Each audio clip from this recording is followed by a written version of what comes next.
Prediksi gila dari media Vietnam, Cina diperkirakan tumbang tanpa ampun dari timnas Indonesia, pelatihnya bakal dipecat. Berikut ini ulasan dramatisnya. Agen Mads Hilgers beraksi, Jayden Oosterwolde bakal jadi kekuatan baru timnas Indonesia kah? Berikut ini fakta benarnya. Cedera pergelangan tangan, Maarten Paes tetap siap bela timnas Indonesia. Kabar terbaru bikin optimis. Jordi Amat kembali menggila, siap bawa timnas Indonesia libas Bahrain dan Cina di kualifikasi Piala Dunia 2026. Berikut ini persiapan hebat Jordi Amat. Kevin Dix ungkap kronologi kontak PSSI. Apakah sang bintang FC Copenhagen akan perkuat timnas Indonesia? Begini penjelasannya. Media Cina beberkan alasan mengapa timnas Indonesia menjadi ancaman serius di kualifikasi Piala Dunia 2026. Mads Hilgers hadir, timnas Indonesia masuk 10 besar Asia, tapi masih jauh dari tiket langsung ke Piala Dunia 2026.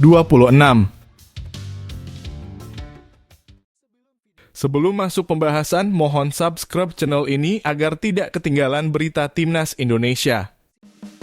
Prediksi gila dari media Vietnam, Cina diperkirakan tumbang tanpa ampun dari timnas Indonesia, pelatihnya bakal dipecat. Berikut ini ulasan dramatisnya. Dalam sebuah ramalan yang mengejutkan, media Vietnam dengan berani memprediksi bahwa Cina akan dengan mudah terjungkal di hadapan timnas Indonesia. Bahkan mereka menyebut kekalahan ini bisa menjadi petaka besar bagi sang pelatih Branko Ivankovic yang diyakini bakal dipecat usai laga tersebut. Cina kini berada dalam kondisi yang sangat terpuruk, terdampar di posisi juru kunci grup C usai dihancurkan oleh Jepang dan Arab Saudi. Meski berharap bangkit di laga Oktober melawan Australia dan Indonesia, media Vietnam, Soha, meramalkan Cina akan kembali gagal total. Menurut laporan, Cina menghadapi krisis besar dengan skuad yang sangat lemah. Mereka hanya mengandalkan 3 pemain naturalisasi Jiang Guangtai, Fernando, dan Alan, namun malangnya Alan kini tengah cedera, membuat kekuatan tim semakin rapuh. Apalagi striker utama mereka, Wu Lei, juga mengalami cedera parah, menambah panjang daftar kekurangan. Sementara itu, timnas Indonesia justru datang dengan kekuatan penuh. Nama-nama besar seperti Mads Hilgers dan Liano Reijnders dipastikan siap memperkuat Garuda setelah resmi mendapatkan surat perpindahan federasi. Media Vietnam bahkan menyebut skuad timnas Indonesia saat ini sebagai yang terkuat dalam sejarah. Media Soha tak ragu menyoroti betapa besar nilai transfer timnas Indonesia saat ini, bahkan 1,5 kali lebih tinggi dibandingkan Cina. Kekuatan luar biasa ini membuat para pengamat yakin Cina bakal mengalami mimpi buruk dan Ivankovic terancam dipecat jika gagal menyelamatkan tim dari kekalahan memalukan melawan Indonesia. Tekanan yang dihadapi Ivankovic sangat besar, apalagi setelah Cina kalah telak 0-7 dari Jepang dan tumbang 1-2 dari Arab Saudi. Dengan rentetan 4 laga tanpa kemenangan, media meyakini sang pelatih Serbia ini berada di ambang pemecatan. Kekalahan dari Indonesia bisa menjadi paku terakhir di peti kariernya sebagai pelatih Cina. Situasi di kubu Garuda jauh berbeda. Timnas Indonesia tampil dengan semangat membara dan kepercayaan diri tinggi usai berhasil menahan imbang Arab Saudi dan Australia. Skuad yang dibawa Shin Tae-yong yang terdiri dari 16 pemain luar negeri dan 13 pemain naturalisasi menjadi ancaman nyata bagi Cina yang tengah terpuruk. Pertanyaannya, apakah Cina bisa selamat dari kehancuran? Atau justru mereka akan dipermalukan di hadapan timnas Indonesia dan Ivankovic akan dipecat tanpa ampun? Semua mata tertuju pada duel epik ini.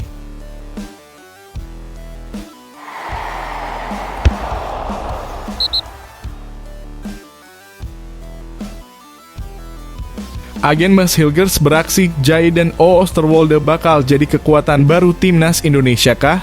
Berikut ini fakta benarnya. Spekulasi menghebohkan beredar. Apakah Jayden Oosterwolde, bek kiri andalan Fenerbahce, siap memperkuat timnas Indonesia berkat bujukan Mads Hilgers? Pertemuan antara dua bintang berdarah Indonesia Belanda ini di lapangan Liga Eropa baru-baru ini menambah panas rumor tersebut. pada Jumat dini hari waktu Indonesia Barat. FC Twente dan Fenerbahce bertemu dalam lanjutan matchday kedua Liga Eropa 2024-2025. Dan hasil imbang 1-1 menjadi saksi pertemuan tak terduga antara Hilgers dan Oosterwolde. Kedua pemain tampil penuh dan setelah pertandingan mereka tampak sangat akrab, berbincang dengan santai seperti sahabat lama. Kedekatan mereka memang bukan tanpa alasan. Sama-sama kelahiran 2001, Hilgers dan Oosterwolde adalah produk Akademi FC Twente. Dari level U17 hingga promosi ke tim senior pada 2020 mereka tumbuh bersama, meski jalan karier keduanya sempat terpisah ketika Oosterwolde memutuskan pindah ke Parma pada 2022. Kini Oosterwolde telah bersinar di Fenerbahce, bahkan menjadi pilihan utama di bawah asuhan Jose Mourinho. Dengan pengalaman bertanding di liga-liga besar Eropa, ia jelas menjadi kekuatan yang luar biasa jika bisa dibujuk oleh Hilgers untuk bergabung dengan timnas Indonesia. Bayangkan saja duet dua talenta ini bisa memperkokoh lini pertahanan Garuda. Namun muncul satu pertanyaan, apakah timnas Indonesia membutuhkan satu lagi fullback kiri? Dengan kehadiran Calvin Verdon, beberapa pihak khawatir adanya pemain tambahan di posisi ini bisa berlebihan. Tapi bagi sebuah tim nasional yang tangguh, memiliki pemain berkualitas lebih dari satu di setiap posisi justru menjadi keuntungan besar. Jika Calvin Verdon cedera, Oosterwolde bisa dengan mudah mengisi posisi fullback kiri. Bahkan ketika Verdon bugar, Oosterwolde juga bisa ditempatkan sebagai bek tengah kiri, posisi yang biasa diisi oleh Justin Hubner. Mungkinkah Mas Hilgers berhasil membawa Oosterwolde bergabung dengan timnas Indonesia? Para penggemar sepak bola Indonesia tentu berharap ini bukan sekadar rumor, karena tambahan tenaga seperti Jayden Oosterwolde akan menjadi dorongan besar untuk memperkuat ambisi Garuda di kancah internasional.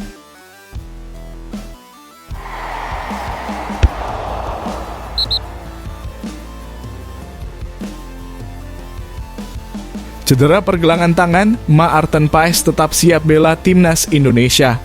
Kabar terbaru bikin optimis. Kabar mengejutkan datang dari kiper timnas Indonesia, Maarten Paes, yang mengalami cedera pergelangan tangan. Namun, jangan panik dulu. Meski sempat dikhawatirkan, Paes buka suara dan memastikan bahwa kondisinya tidak terlalu parah, meski FC Dallas telah mengonfirmasi cederanya pada Rabu. Paes harus absen ketika FC Dallas menjamu San Jose Earthquakes di Major League Soccer dengan alasan cedera ringan. Meski begitu, kekhawatiran muncul di kubu timnas Indonesia karena dua laga penting melawan Bahrain dan Cina sudah di depan mata. Paes, salah satu dari 27 pemain yang dipanggil oleh Shin Tae-yong, memainkan peran kunci dalam pertandingan sebelumnya melawan Arab Saudi dan Australia. Kini Paes diharapkan kembali menjadi pahlawan di bawah mistar gawang demi membawa pulang poin penting dari laga tersebut. Dalam sebuah momen yang tertangkap di Instastory seorang penggemar, Paes menyapa fans di Stadion Avaya dan tampak mengenakan wrist protector di pergelangan tangannya. Meski begitu, ia memberi kabar yang melegakan. "Ligamen saya tidak terkilir, jadi ini bagus," ungkap Paes. Ia bahkan mengungkapkan bahwa ia sudah mencoba berlatih meski cederanya masih terasa ringan. Optimisme pun meningkat di kubu timnas Indonesia. Meski Ketua BTN Sumarji menargetkan minimal 4 poin dari laga melawan Bahrain dan Cina, pelatih Shin Tae-yong memiliki ambisi besar. Dengan penuh percaya diri, Shin Tae-yong menargetkan kemenangan penuh 6 poin untuk semakin mendekatkan timnas Indonesia ke babak ketiga kualifikasi Piala Dunia 2026. Mungkinkah Paes bisa pulih sepenuhnya dan kembali mengawal gawang Garuda dalam kondisi prima? Semua mata tertuju pada laga krusial ini dan para penggemar berharap Paes tetap menjadi benteng pertahanan yang tak tertembus.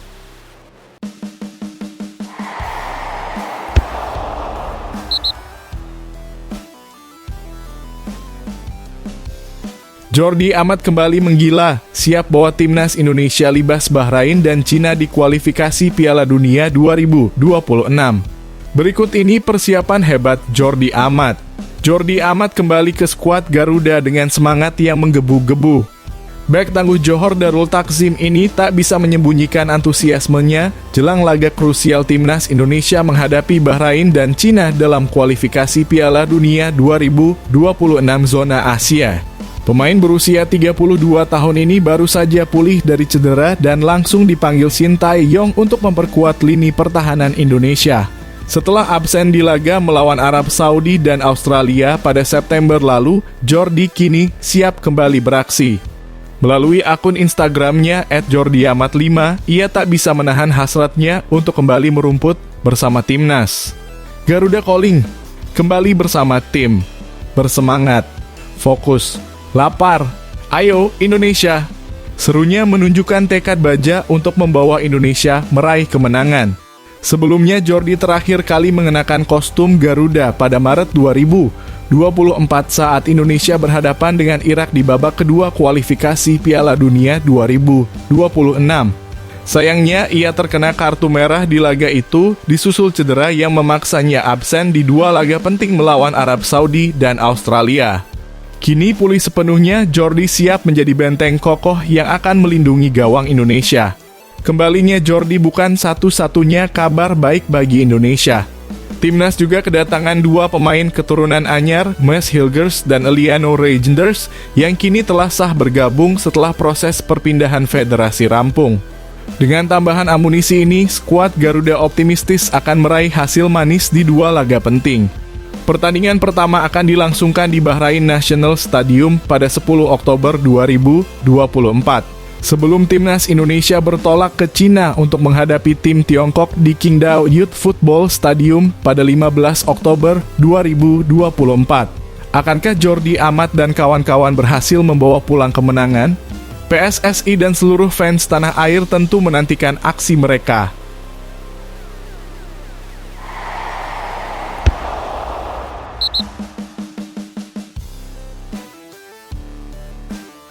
Kevin Dix ungkap kronologi kontak PSSI. Apakah sang bintang FC Copenhagen akan perkuat timnas Indonesia? Begini penjelasannya. Kisah Kevin Dix, pemain FC Copenhagen, kini menjadi sorotan setelah ia mengungkapkan bahwa PSSI telah menghubungi agennya untuk mengajaknya memperkuat timnas Indonesia. Pemain serba bisa berusia 27 tahun ini menceritakan bagaimana Federasi Sepak Bola Indonesia pertama kali membuka komunikasi melalui sambungan telepon dengan agennya. PSSI menelepon agen saya untuk pertama kalinya. Tentu ini sebuah kehormatan karena mereka menganggap saya sebagai tambahan berharga bagi timnas Indonesia, ujar Kevin Dix seperti dikutip dari media Denmark Bold. Dix yang memiliki darah Indonesia dari sang nenek tak menampik bahwa ia melihat potensi besar dalam tim asuhan Shin Tae-yong saat ini. Kevin juga memuji perkembangan pesat timnas Indonesia, terutama dengan banyaknya pemain keturunan yang bergabung. Ia bahkan optimistis skuad Garuda memiliki peluang besar untuk lolos ke Piala Dunia 2026. Indonesia berkembang sangat cepat. Peluang lolos ke Piala Dunia 2026 semakin besar, terutama jika banyak pemain keturunan yang bergabung. Tegas mantan pemain Feyenoord Rotterdam tersebut, yang mampu bermain di berbagai posisi, mulai dari bek tengah, fullback, hingga gelandang dan winger. Namun meski tawaran tersebut sangat menggoda, Kevin mengaku belum sepenuhnya memberikan keputusan. Jujur, saya masih bermimpi membela timnas Belanda, namun saya harus realistis. Jadi, mari kita lihat apa yang akan terjadi, ungkap ex-pemain timnas Belanda U21 ini. Kevin Dix mengakui bahwa saat ini PSSI sedang berusaha keras untuk meyakinkannya dan keputusan penting harus segera diambil. Meski demikian, Kevin adalah tipe pemain yang berhati-hati dan mempertimbangkan setiap opsi sebelum membuat langkah besar. Harapan kini tertuju pada Kevin Dix, apakah hatinya akan luluh dan bersedia membela merah putih. Jika semua berjalan sesuai rencana, tak mustahil pemain serba bisa ini akan segera diperkenalkan oleh Ketua Umum PSSI, Erick Thohir, sebagai bagian dari gelombang naturalisasi pemain keturunan pada Oktober 2024. Akankah Kevin menjadi senjata baru yang memperkuat timnas Indonesia dalam mewujudkan mimpi besar menuju Piala Dunia 2026?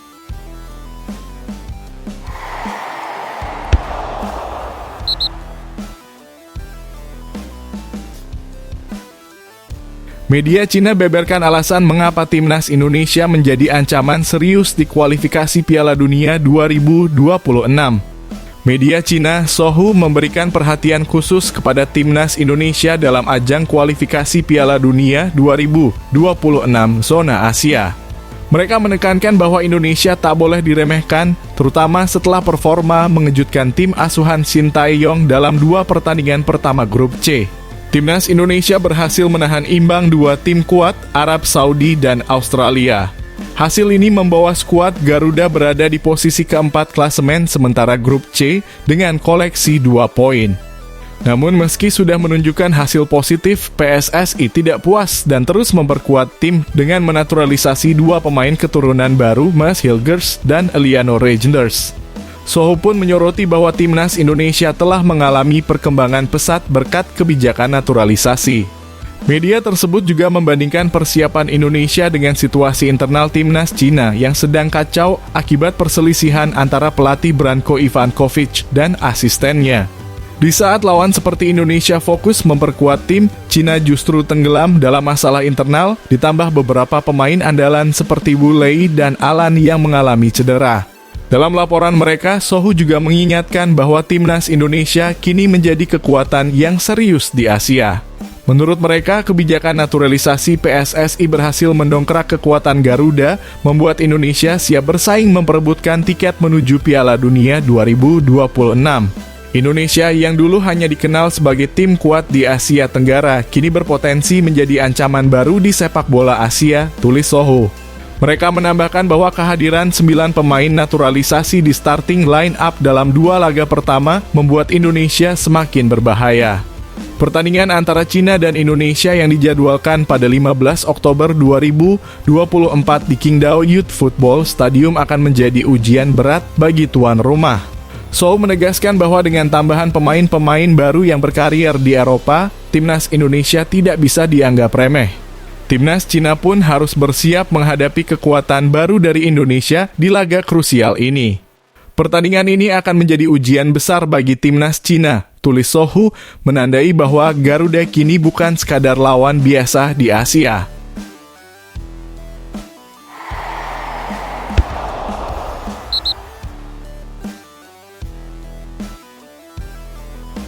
Mads Hilgers hadir, timnas Indonesia masuk 10 besar Asia, tapi masih jauh dari tiket langsung ke Piala Dunia 2026. Kedatangan Mads Hilgers memberikan angin segar bagi timnas Indonesia yang kini menjadi salah satu dari 10 besar tim dengan nilai pasar tertinggi di Asia. Dengan bergabungnya pemain andalan Twente ini, skuad Garuda di bawah asuhan Shin Tae-yong semakin kuat dalam menghadapi lanjutan kualifikasi Piala Dunia 2026 zona Asia. Namun meskipun Indonesia kini berada di posisi ke-8 dalam daftar nilai pasar, impian untuk lolos langsung ke Piala Dunia 2026 tampaknya masih menjadi tantangan besar. Mads Hilgers, bek tengah muda kelahiran 2001 yang bernilai 121,67 miliar rupiah, kini menjadi bagian penting dari pertahanan Garuda. Kehadirannya langsung mendongkrak total nilai pasar skuad Indonesia menjadi 426,28 miliar rupiah, menempatkan timnas Indonesia di atas negara-negara kuat seperti Thailand dan Vietnam. Tapi apakah nilai pasar ini menjamin jalan mulus menuju Piala Dunia? Ternyata tidak semudah itu. Meskipun skuad Garuda telah berhasil menembus 10 besar Asia dalam hal nilai pasar pemain, hanya 6 tim teratas dari babak ketiga kualifikasi yang akan mendapatkan tiket otomatis ke Piala Dunia 2026. Dengan persaingan ketat dari tim-tim seperti Jepang, Korea Selatan, Iran, dan Australia, perjalanan timnas Indonesia masih jauh dari kata selesai. Sejauh ini klasemen sementara di grup C menunjukkan dominasi Jepang dan Arab Saudi dengan Indonesia yang harus berjuang ekstra untuk meraih posisi aman. Meski demikian, Shin Tae-yong tetap optimis. Sang pelatih menargetkan posisi ketiga atau keempat di grup C untuk memastikan Indonesia lolos ke putaran keempat kualifikasi yang berarti peluang masuk 12 besar Asia. Dengan kekuatan tambahan seperti Hilgers, ambisi ini bukanlah hal yang mustahil. Namun tantangan di depan tetap berat.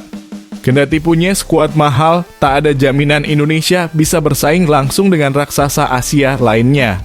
Kerja keras, taktik yang matang, dan semangat juang Garuda menjadi kunci agar mimpi menuju Piala Dunia 2026 tetap hidup.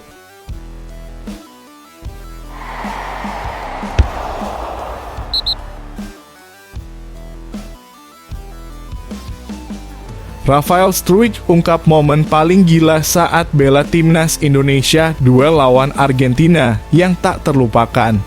Rafael Struijk, winger muda andalan Brisbane Roar, baru saja mengungkapkan momen tak terlupakan sepanjang kariernya bersama timnas Indonesia.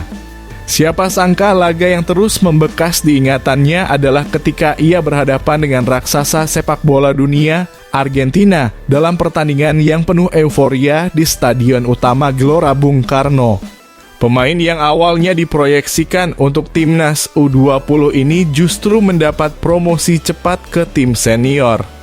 Debutnya tercatat ketika Indonesia menghadapi Palestina pada 14 Juni 2023 dan hanya 5 hari berselang, Struijk merasakan sensasi luar biasa menghadapi Lionel Messi dan kawan-kawan.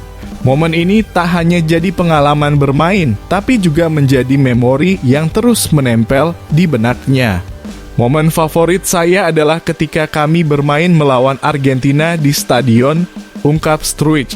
Dengan dukungan 60.000 supporter yang memenuhi GBK, Struijk benar-benar merasakan suntikan semangat dari ribuan fans fanatik Indonesia. Meskipun pertandingan berakhir dengan kekalahan 0-2 untuk Garuda, Struijk tetap merasa luar biasa dengan sorakan positif yang mengalir dari tribun. Tidak hanya di lapangan, atmosfer pertandingan masih terasa sehari setelahnya. Struijk menceritakan betapa gilanya dukungan supporter yang tetap berdatangan bahkan ketika ia mengunjungi mal bersama ayahnya. Semua penggemar masih ada di sana dan itu sungguh gila, kenangnya menegaskan betapa fanatiknya pendukung timnas Indonesia. Momen ini menurut Struijk akan selalu tersimpan dalam ingatannya. Saya pikir itu adalah salah satu momen yang akan selalu bersama saya, ujarnya dengan penuh antusiasme. Tidak hanya menjadi bukti bahwa Indonesia memiliki supporter sepak bola yang sangat fanatik, tapi juga bagaimana dukungan tersebut menjadi motivasi besar bagi Struijk dan para pemain lainnya di lapangan. Dalam usianya yang masih muda, Struijk terus menjanjikan penampilan yang gemilang dan berpotensi menjadi salah satu pilar penting di bawah asuhan Shin Tae-yong. Pengalaman melawan Argentina adalah salah satu bukti bagaimana ia siap bersinar di pentas internasional.